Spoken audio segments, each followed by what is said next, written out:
बातमीतील घटनेच्या वास्तविकतेची तुलना थेट पाहत रहा सांगली अपडेट। महाराष्ट्र शासनाच्या लाडकी बहीण योजना सध्या सांगली जिल्ह्यात अतिशय लोकप्रिय ठरत असून या माध्यमातून अनेक महिलांना अर्थसहाय्य मिळाले आहे। अनेक महिला आनंदी असून या पैशांचा वापर कुटुंबासाठी व मुलांच्या शिक्षणासाठी व उद्योग व्यवसाय उभारणीसाठी करणार असल्याचे महिलांनी आपल्या भावना व्यक्त केल्या। उपमुख्यमंत्री देवेंद्र फडणवीस यांच्या माध्यमातून महायुतीला चांगल्या जागा गतवेळी मिळाल्या। याच धर्तीवर महिलांच्या तसेच सर्वसामान्यांच्या अनेक प्रश्नांवर उपमुख्यमंत्री देवेंद्र फडणवीस यांनी अभ्यासपूर्ण योजना अंमलात आणल्या। बहिणींचा लाडका भाऊ म्हणून देवेंद्र फडणवीस यांचे सर्वत्र कौतुक होत आहे। पाहूया महिलांच्या बोलक्या प्रतिक्रिया।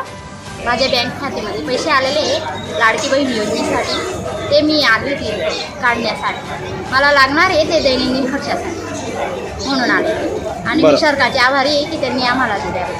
हा झाले निवांत, मी आता काढण्यात दिली तेव्हा माहिती पडली दैनंदिन खर्चासाठी करेल ना, काही पण घरात वस्तू लागत आहे मी आनंदी आहे।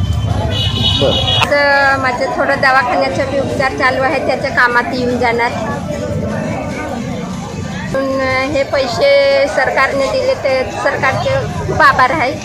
सर्व बहिणी आनंदी आहे।